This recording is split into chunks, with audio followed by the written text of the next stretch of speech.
को लेकर विरोध प्रदर्शन के बीच अब सुप्रीम कोर्ट ने इस पर रोक लगा दी है। सुप्रीम कोर्ट ने नए नियमों को दोबारा ड्राफ्ट करने का आदेश दिया है। तब तक नए नियमों पर रोक रहेगी। साल 2012 में लागू किए गए नियमों की जगह नए नियम लाए गए थे जिनका विरोध हो रहा था।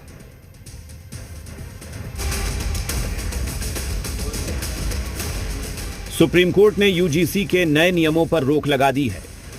मामले की सुनवाई के दौरान कोर्ट ने कहा, ये नियम प्रथम दृष्टया अस्पष्ट है और इनके दुरुपयोग की आशंका से इनकार नहीं किया जा सकता है। आप SC/ST स्टूडेंट्स के लिए अलग हॉस्टल की बात कर रहे हैं, आप ऐसा मत कीजिए।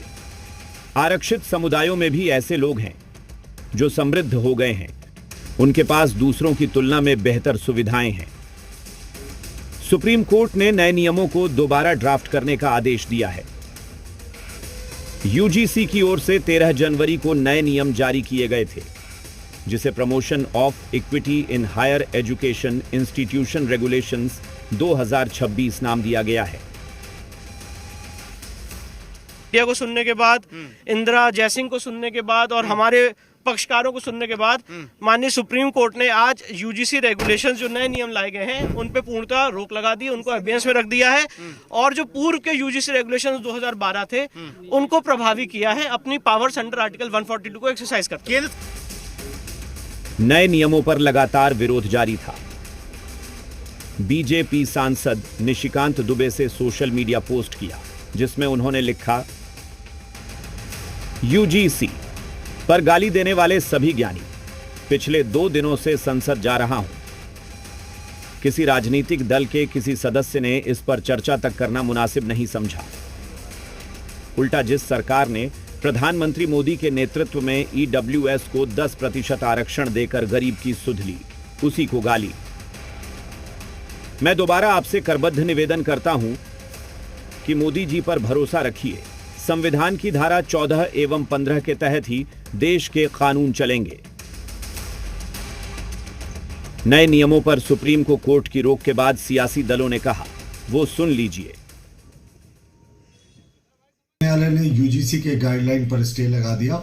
कल ही जब यह मामला सर्वोच्च न्यायालय के सामने आया था तो सूचीबद्ध करते हुए सर्वोच्च न्यायालय ने कहा था, इस पर हम जल्दी से जल्दी सुनवाई करेंगे और ये अंतरिम आदेश है, अभी इस पर सुनवाई चलेगी और इसके बाद विस्तृत फैसला आएगा। कोर्ट के इस फैसले का हम स्वागत करते हैं। छात्रों को बांटने का यह प्रावधान किया गया था। जब समाज बटे, छात्र बटे, छात्रों के शैक्षणिक संस्था में बांटने का काम हो तो स्वाभाविक तौर पे देश एकजुट नहीं हो सकता। मेरी ये राय है कि इस कमेटी से ओबीसी समुदाय को न्याय नहीं मिलने वाला है। उसमें कई लूप होल हैं जिसमें जो है ये परिभाषित नहीं किया है किस तरह के कार्य एक्टिविटी को वो उस दायरे में लाया जाएगा एक्ट्रोसिटी में। दूसरा, ये कमेटी के जो चयन होगा उस चयन में जो है ये परिभाषित नहीं है किस तरह से वो चयन किया जाएगा। फैकल्टी मेंबर हैं, क्रियाशील जो है नागरिक हैं, अन्य लोग कई तरह के हैं। इस मामले पर 19 मार्च को सुप्रीम कोर्ट में अगली सुनवाई होगी। उम्मीद की जानी चाहिए कि विरोध प्रदर्शन का सिलसिला फिलहाल यहीं थम जाएगा। ब्यूरो रिपोर्ट, जी मीडिया।